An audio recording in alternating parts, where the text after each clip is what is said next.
Hello guys, Kuya Andy nga pala at may vlog tayo. Kaya tara, simulan na natin. Ngayong araw nga pala, magluluto tayo ng pangaldaw. At ito nga pala, inumpisahan ko nang kumuha ng sidaan namin. Simpleng ulam lang to, pero siguradong umapal kayo. Napapaisip siguro kayo kung ano to. Inuli ko pala to dyan sa may hagdan. Tapos pinaspak ko yung mga sanga. Kaya ito minumuryan ko na dito sa baba. Ito pala ay paborito ng mga Ilocanong kagaya ko. Iso nga sika, madim amo atoy, madi ka nga Ilocano. Iso nga dito sa amin, hindi problema ang ulam. Basta amo magmula. Ken dumaot ti karuba. Ado ti masidat yan mi. Adda ti bulong parya, adda ti bulong marunggay, bulong sili, ken bulong marmarasili. Mati pagilumot dayta ewan gayam.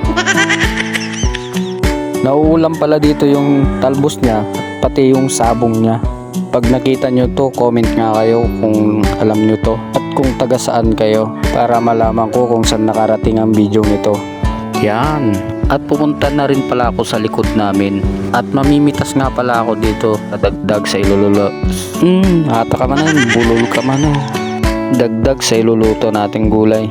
Tapos minuryan ko na rin pala ito at hinugasan ko na din ng 2 beses.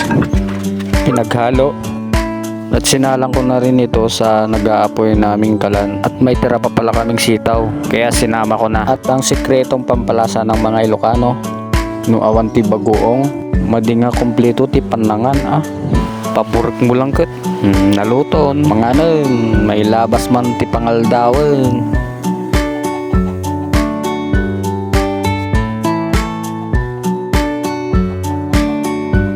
See you next video. Kaya't mo, biag mula ka.